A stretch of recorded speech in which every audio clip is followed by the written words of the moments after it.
Bonjour, c'est encore Kate Evan d'Audible. Audible, l'appli des livres audio et des podcasts, est ravie de soutenir à nouveau Transfert, le podcast qui nous tient toujours en haleine. Vous êtes prêts pour le nouvel épisode ? Bonne écoute!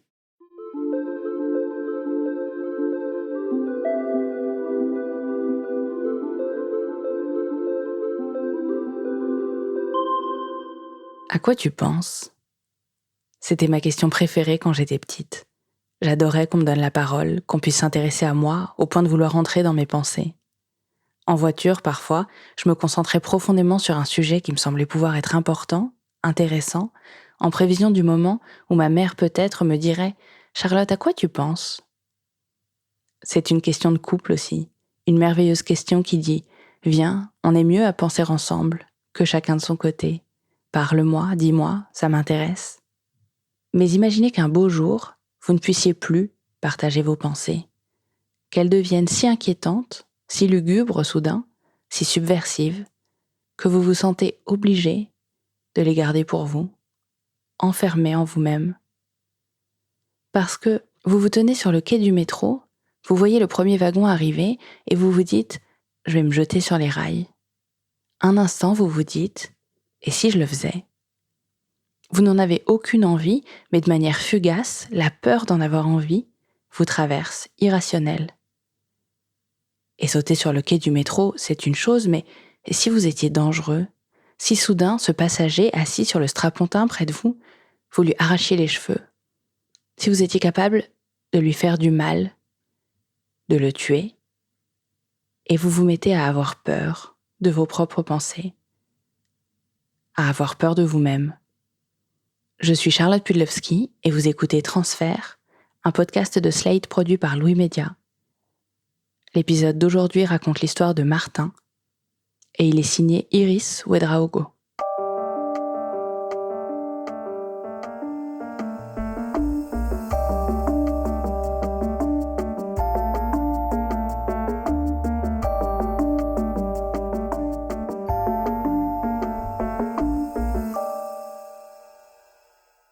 Quand je suis enfant, j'apprends assez tôt ce que c'est la maladie mentale parce que mon cousin, qui a une quinzaine d'années de plus que moi, est schizophrène. Sa maladie se révèle quand je dois avoir 5 ou 6 ans. Je le vois pas souvent au final, je sais que j'ai ce cousin, que je vois de temps en temps, mais quand je le vois, c'est un peu bizarre. Et donc, on m'explique un petit peu qu'il est malade, voilà, qu'il est schizophrène. Plus je grandis, plus on m'explique un petit peu ce que c'est, qu'il se soigne.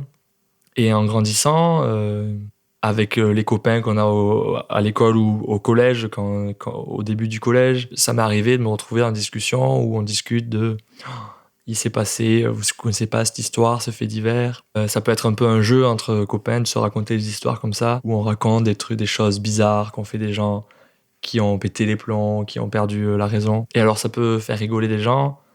Mes copains, ça les fait rire, ça peut être un jeu, même si ça leur fait un petit peu peur, ça peut être le jeu de s'effrayer. Et moi, ça me fait super peur, quoi. Et à chaque fois, je rigole avec tout le monde pour faire comme tout le monde, mais moi, ça m'effraie vraiment et je ressasse ça, parfois. Après des soirées où on s'est raconté des histoires comme ça, je ressasse ça pendant plusieurs jours. J'ai des amis qui ont des épisodes de troubles ou de maladies mentales. J'ai un très bon ami au lycée qui est forcé de déménager pour aller étudier à l'autre bout de la France. Et donc je dois être en seconde, il part. Et puis j'apprends l'été d'après que, par des amis, qu'il a... Parce que j'ai plus trop de nouvelles de lui, mais j'apprends qu'il a eu des délires, des troubles schizophréniques, qu'il a fait des petits séjours en hôpital psychiatrique. Bon, moi c'est un truc qui toujours me fait un petit peu peur. J'essaie de pas trop y penser. Ça m'arrange parce que j'ai plus trop de raison de le voir vu qu'on est chacun à un bout de la France. Mais bon, l'été qui suit cette année scolaire, il se trouve que lui, il revient quelques jours passer l'été, donc du coup, parce que sa mère habitait toujours dans la région. Et donc, évidemment, on essaie le fait qu'on ait tous nos amis en commun, on se voit, on passe une soirée ensemble et à un moment, on campait. Il y avait une soirée à côté. Et puis, j'avais pas trop parlé pendant toute la soirée. Et puis à un moment, je sais pas, il a bu aussi, mais il est dans ma tente, il a tout retourné. Et je lui dis, mais qu'est-ce que tu fais Et puis là, il me regarde, il est confus, il sait pas trop quoi me dire. Et je vois que il capte pas trop quoi, que ce qu'il fait, c'est bizarre, c'est pas cool. Que c'est moi qui lui dis, qui lui demande des réponses, quoi. Qu'est-ce que tu fais Et juste, il me regarde bizarrement et puis il part, quoi. Il a retourné ma tente, il y a des trucs que je retrouve pas. Et là, je me rends compte que ouais, il est vraiment malade, que ça me rend évidemment super triste. Et puis plus que tout, ça me fait super peur, quoi. On parle de mon pote, on parle pas d'une histoire, un fait divers ou d'une blague qui a été faite, ou de mon cousin que je vois jamais et dont j'entends juste ce que me raconte ma mère, mon oncle. Là, je vois mon pote qui est malade, quoi, qui perd la raison, qui, par moment, me reconnaît pas. C'est comme si ce truc auquel je pense depuis longtemps se rapprochait, quoi, un petit peu.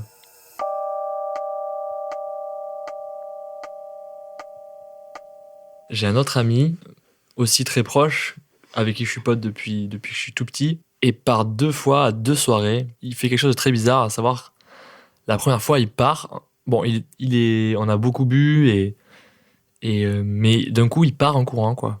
Dans la ville, dans la petite ville dans laquelle on est au lycée, il part en courant, et on sait pas pourquoi, mais bon, on essaie de le rattraper, on le suit un peu de loin, on sait pas ce qui lui arrive, et puis, moi, à un moment, je le perds, et puis, au final, je fais ma soirée, et je sais pas ce qui s'est passé, c'est une petite ville, on connaît tout le monde, je me dis, il est avec d'autres potes à nous, enfin, tout le monde se connaît, je me dis pas, en fait, je fais ma soirée, quoi.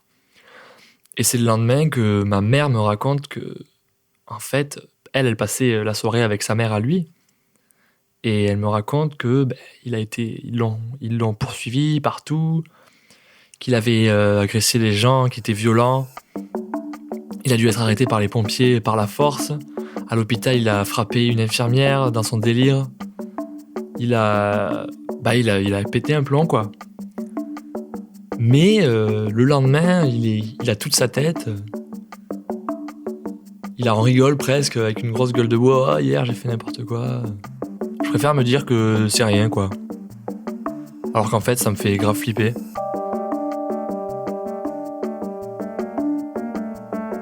C'est la fin du lycée. Je me sens de plus en plus à l'aise. Je suis très extraverti. J'ai plein d'amis. Je sors tout le temps. Et donc, je préfère pas penser à tout ça. Paradoxalement, je vais carrément jusqu'à me dire que le fait de pas aller bien dans sa tête, même le fait d'avoir le blues ou de se sentir mal, c'était quelque chose de ridicule et qui avait pas lieu d'être. Je me rappelle que j'avais encore une amie, pareil, que je voyais moins, mais du même village que moi, qui avait eu une grosse déprime à peu près à cette période, qui avait fait pareil, un séjour en hôpital psychiatrique pendant peut-être 2 ou 3 jours pour se remettre sur pied parce qu'elle était vraiment pas bien. Elle voyait tout en noir, enfin une vraie déprime. Et donc, en sortant de l'hôpital, elle avait fait une soirée où elle avait invité tous les copains, même nous, même si on se voyait un peu moins. Et puis elle nous racontait qu'elle avait eu un gros coup de blues, qu'elle se sentait pas bien, qu'elle voyait tout en noir, au point qu'elle préférait être dans un hôpital pour être en sécurité. Et moi, je faisais le malin après cette soirée en disant à mes copains, non mais elle se fout de nous, elle veut se faire plaindre. Elle fait ça, elle simule, quoi, elle fait ça pour se rendre intéressante. Moi j'étais toujours de bonne humeur, c'était pour moi hyper important, quoi, d'être toujours hyper de bonne humeur, extraverti, sociable. Et à ce moment-là de ma vie, je comprenais pas le fait d'être dans son coin, d'avoir des petits passages un peu moins bien, d'être plus introverti. Les gens comme ça m'intéressait pas, quoi. Donc là, je passe mon bac. Donc je sais ce que je veux faire. Je veux faire une école à Paris. Mais bon, je l'ai pas. Je pars étudier à la fac dans la petite ville à côté de chez moi. Bon, dans le but de retenter cette école, je sais ce que je veux faire. Et puis bon, ça me plaît d'aller à la fac, je sais que ça va me plaire. Je suis dans cette période hyper sociale, rencontrer des gens, je suis à Donf. Donc j'avais rencontré une fille qui me plaisait beaucoup et avec qui ça se passait super bien. Tout allait bien, quoi. Donc à la fin de cette année, je redouble mon année. J'ai pas eu, il me manque beaucoup de matières à valider encore. J'ai de nouveau pas eu mes écoles à Paris. Je suis sur liste d'attente, mais je m'en fiche un peu. Tout va bien aller, c'est pas grave. Je retape et je l'aurai l'année prochaine, l'école.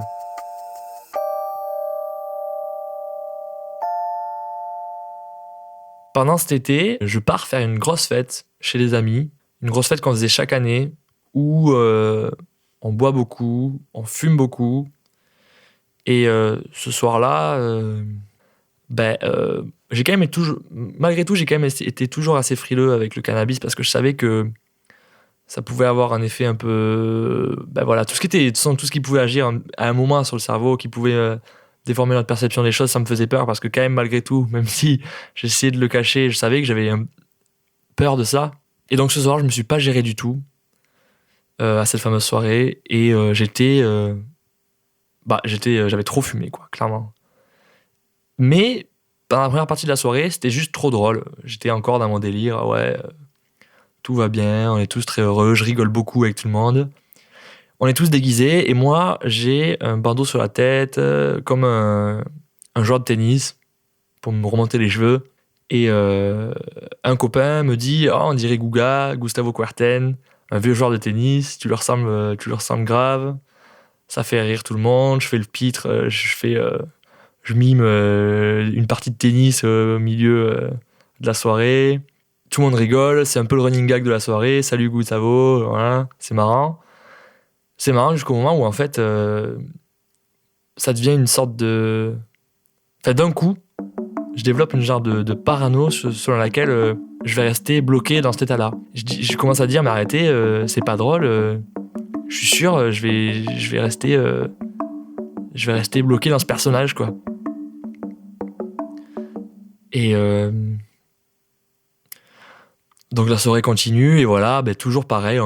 Je me dis bon, je trouve ça va, j'ai trop fumé. Tout le monde me dit pareil, c'est bon, on va te reposer. Tu dis n'importe quoi. Et moi, encore toujours, je fais genre ça va. Je garde la face. Je dis non mais oui, j'ai trop fumé, j'ai trop bu. Ça ira mieux demain. Et donc je vais me coucher. S'ensuit une nuit horrible où je ferme pas à moitié l'œil.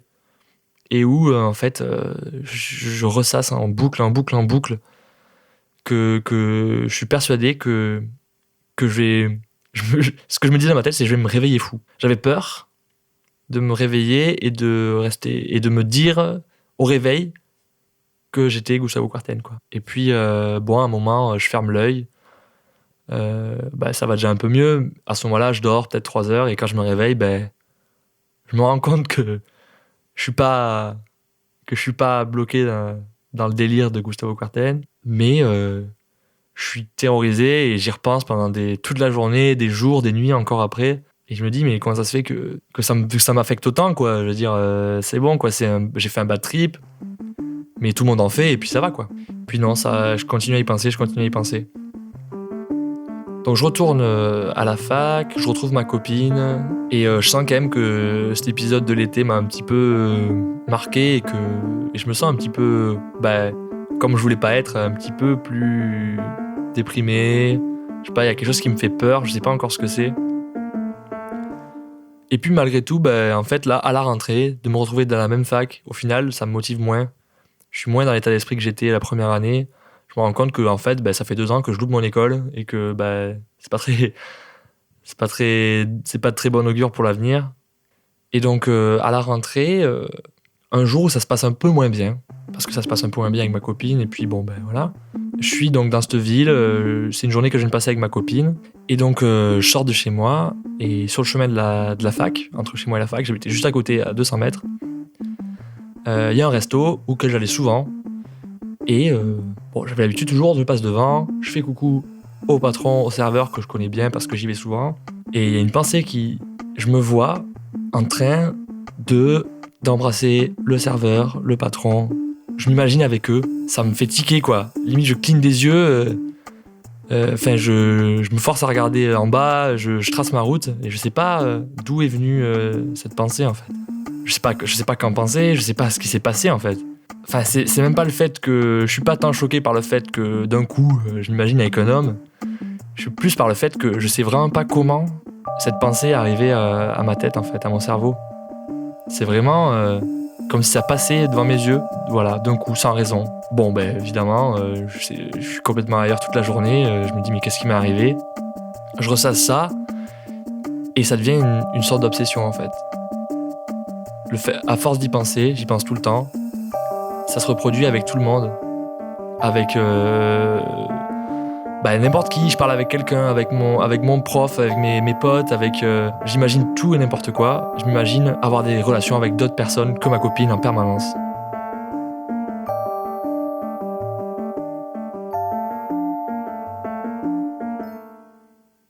Donc il y a peut-être 2-3 jours qui se passent comme ça où je sais pas ce qui m'arrive quoi. Je dois aller en cours et je rentre chez moi et puis c'est tout ce que je fais, c'est tourner en rond dans ma tête. Mais je me demande ce qui m'arrive et je comprends et je trouve pas de réponse évidemment. Enfin, je me dis que je suis en train de vriller quoi. Bon le premier réflexe ça a été de me dire que ça allait pas bien avec ma copine et que j'avais peut-être besoin d'autre chose, que tout simplement j'étais à un âge où c'était peut-être normal de m'interroger sur ma sexualité, sur mon orientation sexuelle, je pense à ça. Mais en même temps, il n'y a aucune cohérence dans ce qui se passe dans ma tête. Je peux penser à tout et n'importe quoi, même des choses qui me font vraiment peur, enfin des choses vraiment que n'importe qui qualifierait d'obscènes ou de objectivement mauvaises, quoi. Mon cerveau part complètement dans tous les sens. Pendant 2-3 jours, j'arrive à vivre ça tout seul dans ma tête. Je le ressasse, j'essaie de trouver des raisons, mais en même temps, je dors pas, je mange pas, j'ai envie de vomir tout le temps. Et en peut-être 2-3 jours, ma copine me demande des comptes, quoi. Parce que je peux pas même pas lui parler, je peux juste lui dire ça va pas. Pourquoi? Je sais pas, mais ça va vraiment pas. Et c'est tout ce que je peux lui dire. Et je baisse les yeux et je lui dis qu'il faut mieux pas qu'on se voit. Donc au bout de quelques jours, je m'imaginais en fait tout. Je me mettais en scène dans tout ce qui pouvait ne pas être normal de faire, quoi. Ça pouvait aller de choses toutes simples comme crier des choses qui n'ont aucun sens dans la rue, ou en fait, si je me retrouve dans une bibliothèque où évidemment il faut être silencieux, commencer à crier sans pouvoir m'arrêter. Je me voyais en train de d'un coup me lever et crier pour embêter tout le monde, quoi. Ou agresser quelqu'un sans raison. Si j'étais perdu dans mes pensées et que je marchais dans la rue et que je croisais quelqu'un, il pouvait m'arriver de me voir en train de l'agresser physiquement. Ou je passe sur un pont, je peux m'imaginer en train de sauter du pont pour aucune raison. Bon, ça, le fait de me voir me faire du mal à moi-même, ça arrivait vraiment souvent. Mais je sais que j'avais vraiment pas... Je pensais vraiment pas à me suicider à aucun moment. J'avais juste peur qu'une partie de moi le fasse pour moi. Et j'ai commencé à plus me sentir bien chez moi, tout seul.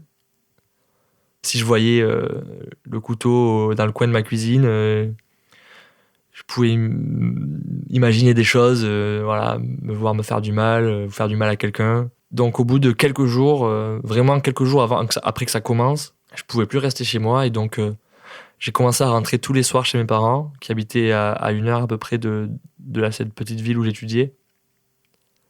Et donc pendant quelques semaines, je rentrais chez mes parents tous les soirs et j'allais juste en cours et puis je rentrais. Donc je voyais plus ma copine, je voyais plus mes copains. J'étais hyper fermé, je disais rien.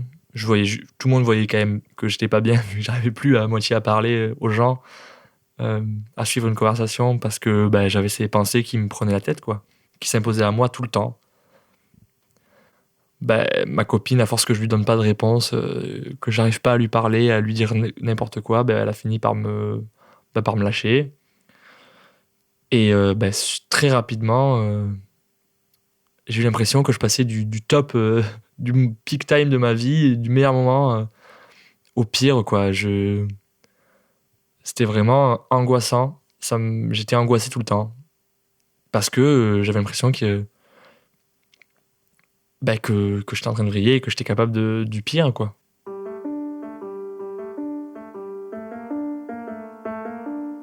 Mes parents ont évidemment compris qu'il y a quelque chose qui va pas. Et même moi, je leur ai dit que je me sentais moins bien. Mais ils s'inquiètent. Et un jour, en fait, j'arrive chez moi et j'arrive à dire à mes parents tout simplement que c'est pas que ça va pas trop, je leur dis que ça va pas du tout, en fait. Et à ce moment-là, j'arrive à leur dire qu'il faut que je fasse quelque chose, parce que sinon, je me sentais déjà extrêmement déprimé et angoissé par ça. Et que j'allais vraiment pas pouvoir tenir longtemps comme ça, quoi. J'arrive pas à leur dire plus que ça. Je suis incapable de leur expliquer ce qui se passe dans ma tête parce que j'ai évidemment l'impression qu'ils vont pas être capables de le comprendre. C'est assez peu compréhensible d'expliquer à ses parents ou même à ses amis ou à sa copine que on s'imagine, on se voit en train de leur faire du mal ou en train de... Tout ce qu'on n'aurait pas eu l'idée de faire, en fait, tout ce qu'il faudrait pas faire, jusqu'à faire des choses horribles comme des délits ou des crimes. On décide déjà que j'aille voir mon docteur généraliste. Encore une fois, j'arrive pas à lui dire ce qui se passe vraiment dans ma tête. Je lui dis que je me sens déprimé, que je vois toutes les choses en noir. Bon, en discutant avec lui, me demande si c'est pas lié au fait que à ce moment-là mes parents divorcent, que j'arrive pas à avoir les écoles que je veux, que j'arrive pas à faire ce que je veux dans mes études. Et moi, par facilité, je dis oui, que ça doit être ça, que c'est sûrement ça, que je dois être un peu déprimé. Et donc il me prescrit des médicaments pour calmer mes angoisses. Bon, ça me calme, ça m'aide un petit peu. Et je reprends un tout petit peu mes esprits. Et même si je suis toujours très angoissé, j'arrive au moins à relever un tout petit peu la tête, à suivre des conversations sans vraiment me bloquer dans ma tête avec mes pensées. Les pensées disparaissent pas, hein, je les ai toujours, mais ça me soulage un petit peu.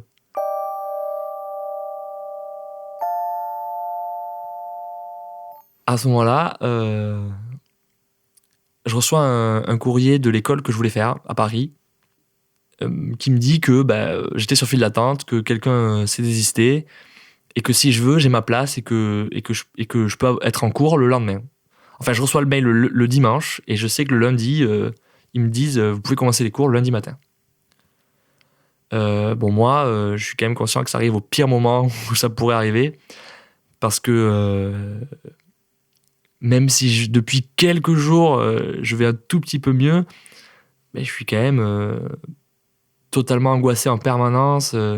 J'ai du mal à rester seul.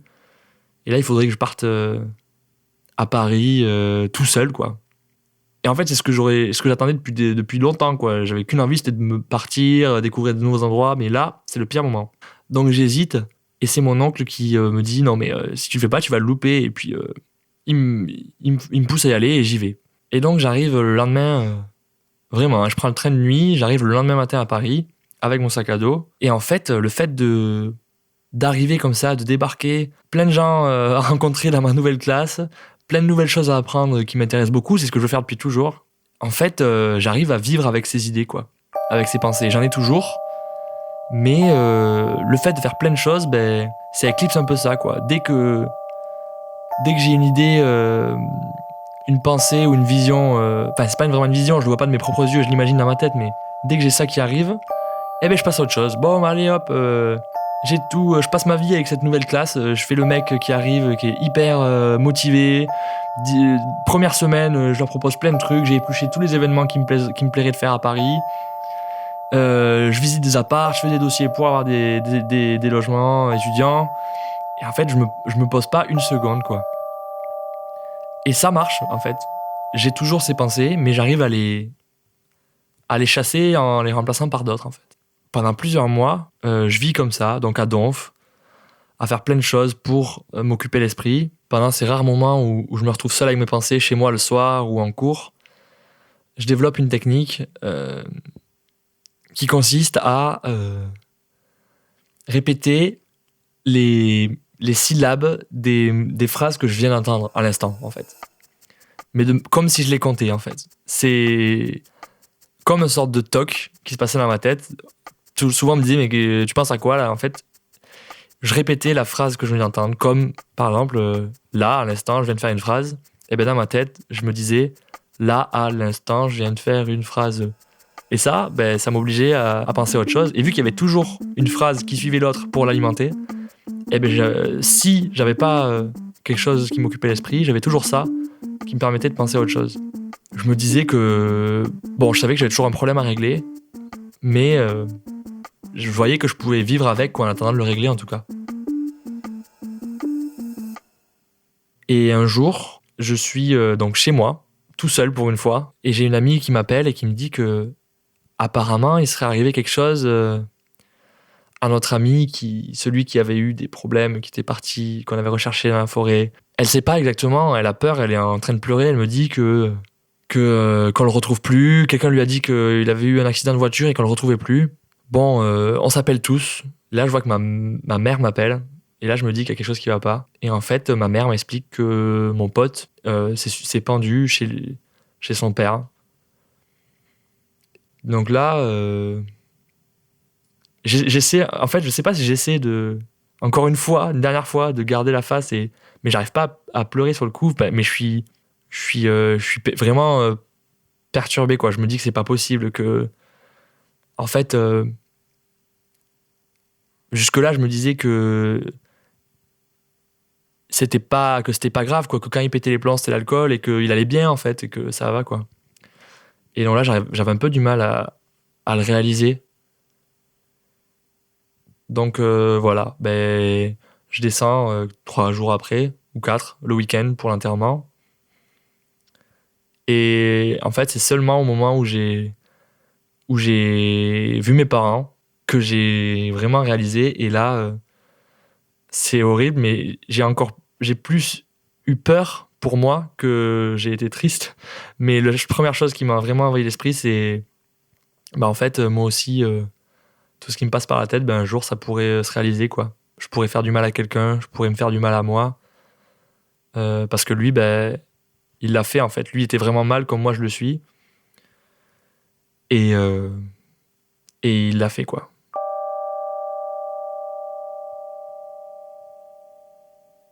Et après, j'ai bien été obligé de remonter à Paris. C'était, bon, évidemment, on était tous horriblement tristes. Et moi, j'étais, en plus de ça, de nouveau, extrêmement angoissé. Et ça en est suivi vraiment une période à Paris où ces pensées étaient au pire de ce qu'elles ont été, quoi. Donc, j'arrivais plus du tout à gérer le truc. Ça s'imposait vraiment à moi tout le temps. J'avais peur en permanence. J'avais vraiment du mal d'un coup à faire tout. J'arrivais plus à sortir tout le temps comme je le faisais pour m'occuper l'esprit. Et donc pendant quelques mois, pour le coup, j'étais vraiment tout seul, en train de lutter contre les pensées, en essayant de les chasser une après l'autre. Et donc pendant plusieurs mois, j'avais peur de tout. Les exemples les plus fréquents, c'était quand j'allais en cours, pendant des heures, devoir être tout seul à écouter. J'étais tout seul à ressasser mes idées. J'avais peur de prendre le métro, j'essayais de le prendre le moins possible parce que dès que je me retrouvais sur un quai de métro, je pouvais pas m'empêcher de m'imaginer en train de me jeter sous le métro au dernier moment, de me voir en train de le faire, ou de pousser quelqu'un sous le métro au dernier moment. Je sentais quand même quelque part que c'était pas une vraie pulsion, quoi, que c'était vraiment... J'avais peur que mon corps me l'impose, quoi. Mon cerveau me l'impose. Donc, voilà, j'évitais, quand il y avait du monde, je me mettais toujours à l'écart sur les quais de métro. Dès que je marchais au bord de la rue, je marchais le plus loin possible de la file des voitures parce que j'avais peur de finir dessous, parce que mon cerveau m'aurait dit de le faire, m'aurait poussé à le faire. Je me voyais le faire, en fait, dans ma tête. J'avais même peur de rentrer chez moi, en fait, parce que c'était 2 immeubles qui étaient reliés par des passerelles. Et donc, je devais passer tous les jours sur une passerelle pour rentrer dans mon appart. Et donc, il y avait une passerelle avec une barrière en verre de 1,50 m de haut. Et tous les jours, quand je rentrais de cours, je redoutais de passer sur cette passerelle parce que je me voyais me jeter par-dessus. Et je savais que j'avais vraiment pas envie de... Je savais que j'étais vraiment pas suicidaire, que j'avais pas envie de me suicider. Mais, encore une fois, j'avais juste peur que mon cerveau me l'impose, que j'ai pas le choix. Que d'un coup, j'ai une pulsion qui me fasse sauter par-dessus, quoi. Faire des trajets en voiture, j'avais toujours peur de choper le volant d'un coup et de nous envoyer tous dans le fossé. Et aussi rester une nuit avec des gens, inviter des potes chez moi à dormir, rentrer d'une soirée avec une fille, c'était devenu... je dormais pas, quoi. Et parce que je m'imaginais, pendant que j'invite un pote à dormir, j'entre avec une fille, il ou elle s'endort, et moi, le fait, je sais pas, que de me retrouver dans des situations où moi je dors pas et eux ils dorment, et où je pouvais pas m'empêcher de m'imaginer en train de, je sais pas, de leur faire du mal, quoi. J'essayais toujours de me rassurer avec quelques petits trucs. J'avais quand même toujours mes petits stratagèmes. Je continuais à compter les syllabes, même si ça marchait un peu moins. Le fait d'avoir toujours la plaquette de médicaments de mon docteur généraliste du tout début et l'ordonnance pour en avoir me rassurait. Donc quand vraiment je savais que j'avais ça, que ça m'aidait un petit peu à dormir sur le coup. La télé, j'avais toujours la télé allumée toute la nuit. Dès que je savais que j'allais passer la nuit tout seul chez moi, je dormais avec la télé allumée tout le temps. Parce que la phase de demi-sommeil où j'essayais de m'endormir et où j'étais obligé de fermer les yeux et de me retrouver avec mes pensées, c'était la pire. Parce que du coup, c'était le moment où... En fait, le fait de voir quelque chose, d'avoir les yeux ouverts fixés sur quelque chose, déjà, ça me cadrait mes pensées. Et dès que je fermais les yeux et que j'essayais de m'endormir, ça partait dans tous les sens. Et j'imaginais les choses les pires. Au bout d'un moment, il fallait même que je repère les hôpitaux les plus proches de chez moi, les hôpitaux psychiatriques. Et ça me rassurait aussi de savoir que la journée, je pouvais aller dans tel hôpital, ou la nuit, je pouvais aller dans telle urgence en tant de temps. Et qu'au pire, je sortais de chez moi et j'y allais, quoi. Je marchais jusque là-bas. Et si je sentais qu'un soir, j'étais vraiment particulièrement pas bien et que je me disais là, c'est sûr, je vais faire une bêtise, je savais que je pouvais marcher jusque là-bas et aller aux urgences. Et ces petits trucs, ça me rassurait. Au fur et à mesure, j'ai commencé quand même à relativiser et à me dire que si jusque-là, j'avais réussi évidemment à pas passer à l'acte, mais même à repousser toutes ces pensées, c'était peut-être que c'était pas vraiment des vraies envies ou des vraies pulsions qui venaient de moi, quoi.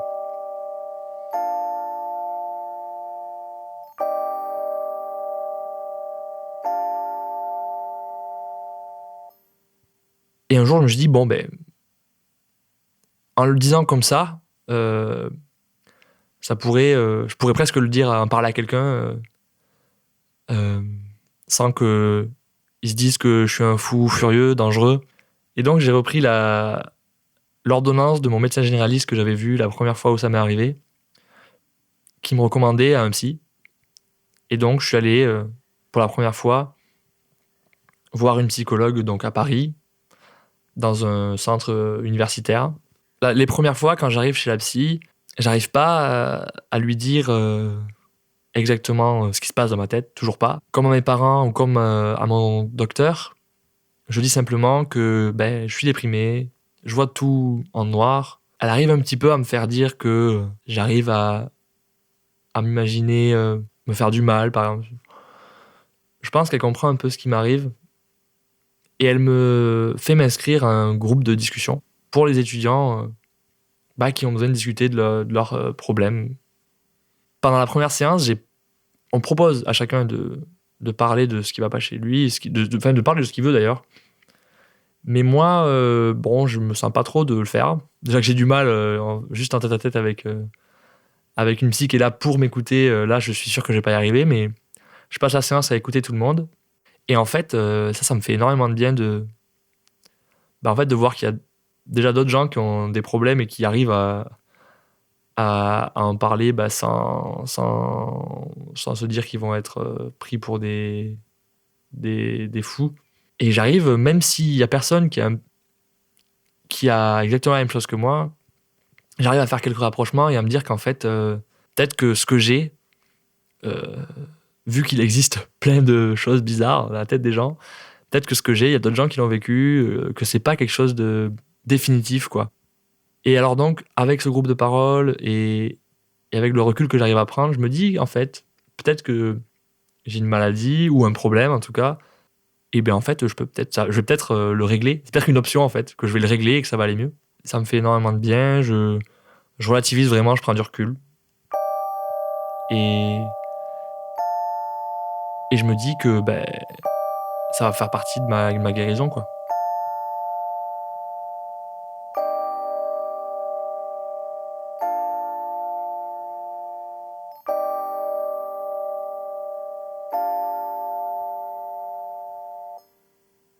Et au fur et à mesure, j'arrive à prendre de plus en plus de recul sur ce qui m'arrive. Si bien qu'à un moment, je commence à comprendre que c'est vraiment pas une pulsion qui vient de moi, que c'est vraiment quelque chose que je m'impose. Parce que j'en ai peur, en fait. Ça vient pas du profond de moi, c'est quelque chose que je me force à voir, en fait. Mais pas quelque chose qui vient du fond, quoi. En séance de psy, j'arrive de plus en plus à expliquer ce qui se passe vraiment dans ma tête. Et quand je vois que je suis pas jugé et que je fais pas peur, parce que sur le coup, moi, ce que j'avais peur, c'était que je raconte et qu'on me mette une camisole et qu'on m'emporte, quoi. Et je vois qu'en fait, c'est pas ce qui se passe, c'est que on me dit d'accord, voilà, c'est normal, c'est peut-être parce que vous avez peur de quelque chose. Je me sens de mieux en mieux avec ça. J'arrive un peu à chasser ces pensées. Et un jour, sur un journal, sur Internet, je trouve un article, enfin un témoignage. Je lis cet article et en fait, c'est exactement moi, quoi. Mais au mot près. Le mec raconte ce qui se passe dans sa tête et comment il le ressent. Et c'est exactement ce qui se passe pour moi. Il donne des exemples de situations. Il raconte qu'il est au restaurant avec une fille dont il est amoureux et que d'un coup, il se voit en train de la frapper ou de l'insulter ou de partir avec quelqu'un d'autre. Et c'est exactement ce qui m'est arrivé, quoi. Et ce qui m'arrive encore toujours. Même si j'arrive un peu à le gérer, mais... Et donc, le mec raconte ça et dit que il s'est renseigné et que ça s'appelle des phobies d'impulsion. Et donc, moi, à partir de là, je passe la soirée sur Internet à chercher des trucs. Il y a quelques articles sur ça. Et ce que je lis, ça me libère, quoi. Parce qu'en fait, je lis que je suis pas malade, que je suis phobique de la pulsion, phobique de la maladie mentale, que j'ai peur, en fait. J'ai juste peur, comme il y a des gens qui ont peur des serpents, moi j'ai peur de perdre la raison. Et donc je passe toute la soirée sur Internet à lire tout ça. Je lis des témoignages, je lis aussi des articles un peu plus sérieux, scientifiques, et je lis le risque de passage à l'acte est considéré comme nul. À un moment, je lis cette phrase. Pour le patient atteint de phobie d'impulsion, le risque de passage à l'acte est considéré comme nul. Et en fait, là, c'est le début de ma vraie guérison, quoi. C'est-à-dire qu'à la place de compter les syllabes dans ma tête, à chaque fois que j'avais une pensée comme ça et que j'arrivais pas à la chasser parce que j'étais un peu fatigué, j'arrivais plus à occuper mon esprit et que je sentais qu'il y avait quelque chose qui s'imposait à moi, je me répétais en boucle, il n'y a aucun risque que tu passes à l'acte. Et donc je me répétais cette phrase en boucle dans ma tête, il n'y a aucun risque, c'est absurde, je me disais toujours ça, Martin, c'est absurde, ce qui t'arrive, ça n'a aucun sens, c'est juste comme quand on a peur d'une araignée qui est à 20 mètres au-dessus d'un plafond et que d'un coup on se met à courir partout alors que ça n'a aucun sens, il n'y a aucun danger. C'est ça qui t'arrive, Martin, t'as peur, c'est absurde, ça n'a aucun sens d'avoir peur pour ça, il va rien se passer, tu vas pas passer à l'acte. Et ça m'a rassuré, mais énormément, quoi, ça m'a soulagé. Et tout a changé, quoi. J'arrivais d'un coup, j'arrivais en fait à chasser les pensées avant qu'elles arrivent. Et au fur et à mesure, j'ai réussi à quasiment à les éliminer. Et aujourd'hui, je sais pas si je suis complètement guéri. S'il s'agit d'une maladie, ça n'est pas vraiment une. Je sais pas si on guérit d'une phobie ou d'un TOC. Ça peut aussi s'assimiler à un genre de TOC. Je sais pas si on peut en guérir totalement, mais en tout cas, j'ai plus de pensée qui s'impose à moi.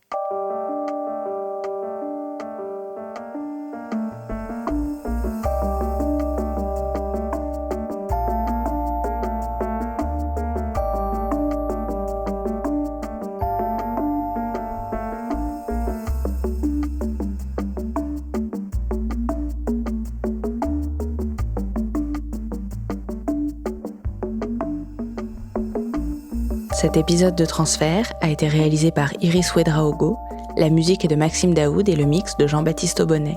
Maureen Wilson était à l'édition et à la coordination. Je suis Charlotte Pudlewski et Transfert est produit par Louis Média pour Slate.fr. Si vous voulez en savoir plus sur les phobies d'impulsion, il y a beaucoup de littérature scientifique en ligne, mais sachez qu'environ 2% des adultes font l'objet d'un diagnostic de TOC avéré en France, dont un quart concerne des phobies d'impulsion. Donc si vous en êtes atteint, vous faites partie de centaines de milliers de personnes qui le sont aussi. Je vous conseille un article très simple et très clair d'Antoine Pellissolo, professeur de psychiatrie rattaché à l'INSERM, sur le site The Conversation.